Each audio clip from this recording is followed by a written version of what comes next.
지긋한 어르신들을 보면 기력이 없거나 기운이 떨어진다라는 말을 자주 하시는데요.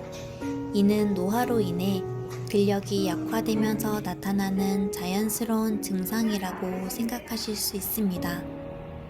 하지만 힘이 많이 부족해져 걸음이 느려지거나 쉽게 넘어지는 등 근력이 평소보다 눈에 띄게 저하되는 증상이 나타난다면 절대 자연스러운 노화 현상이 아니라 근감소증을 의심해 봐야 합니다.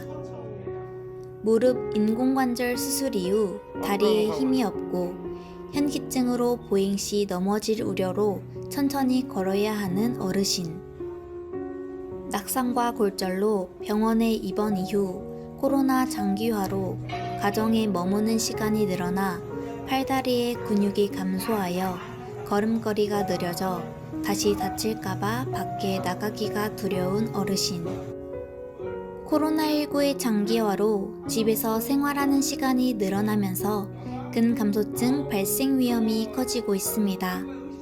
근감소증이란 노화로 인해 골격 근육량이 감소하고 근육 기능이 저하된 상태를 말합니다. 근감소증이 위험한 이유는 낙상, 골절 발생을 증가시키고 비만, 당뇨, 고혈압, 골다공증과 같은 만성질환, 인지기능 저하, 뇌졸중, 치매까지 다양한 질환 발생의 중요한 요인이 될 수 있기 때문입니다.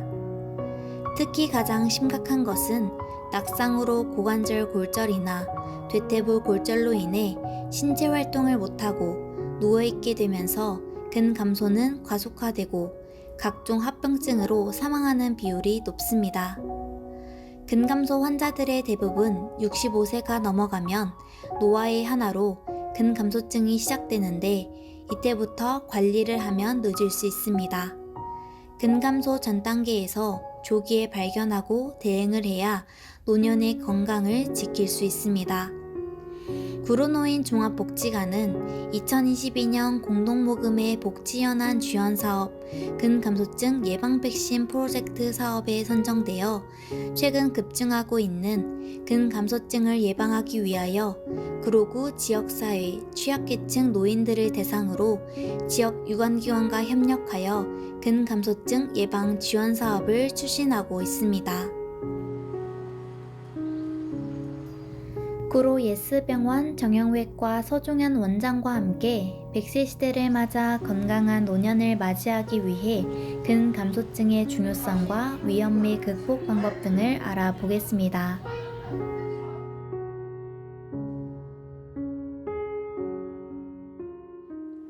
네, 근감소증은 그리스어로 근육이라는 뜻의 사이코와 부족, 감소를 뜻하는 페니아가 합쳐진 말로 팔과 다리 등을 구성하는 골격근이 정상보다 크게 줄어드는 증상을 말합니다.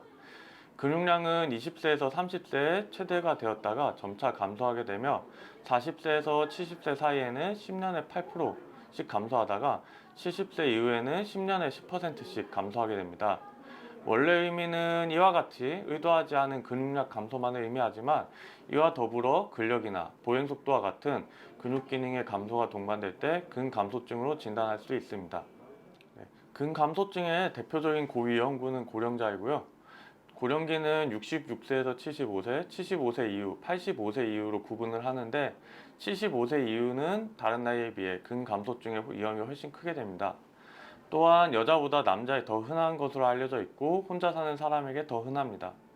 만성질환자도 근감소증의 고위험군으로 우리가 아는 많은 만성질환과 아주 밀접하게 연결되어 있고요. 노인성 질환의 대부분은 근감소증과 연결되어 있습니다. 만성질환 중에서도 당뇨는 근감소증의 아주 중요한 위험인자로 노인성 당뇨병은 근감소증으로 이어질 가능성이 매우 큽니다.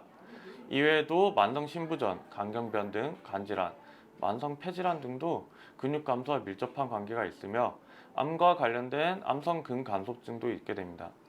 암을 치료하고 극복하는 과정에서 근감소증이 발생하기도 합니다. 네, 근감소증의 증상으로는 체중 감소, 하지 무력감, 근육 저하, 피곤감 등이 있습니다. 나이와 성별에 따라서 자연스럽게 감소하는 것을 감안하더라도 그 이상 감소하는 경우 그리고 일상생활의 수행이나 운동 능력 저하 등이 이제 증상으로 나타날 수 있습니다. 네, 근감소증 환자는 걸음걸이가 늦어지고 근지구력이 떨어지는 등의 신체 활동 능력에 저하가 발생을 하게 되고요. 아까 전에 또 말씀드렸다시피 일상생활이 어려워 다른 사람의 도움이 자주 필요하게 됩니다. 또한 낙상과 골절이 증가하여 이는 장기 요양시설 입소 및 사망률이 증가할 수 있습니다.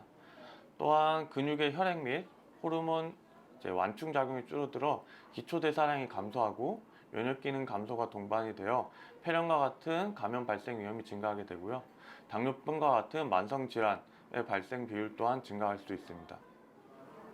근감소증 선별 검사가 적합한 인구는 65세 이상 그리고 65세 미만 폐경 여성 및 근육에 영향을 주는 임상적 특징이 있거나 의심되는 젊은 성인 중에서 종아리 둘레가 남자는 34cm, 여자는 33cm 미만인 경우, 그리고 걸음걸이 속도가 초당 1m 이하를 걷는 경우, 악력을 측정하게 되는데 남자의 경우 28kg, 여자의 경우 18kg 이하를 악력이 되는 경우, 그리고 의자에서 오래 앉았다 일어났다 하는 시간이 15초 이상인 경우 근감소증을 의심을 하게 되고, 이 선별검사에서 해당하는 인원들은 다음 단계로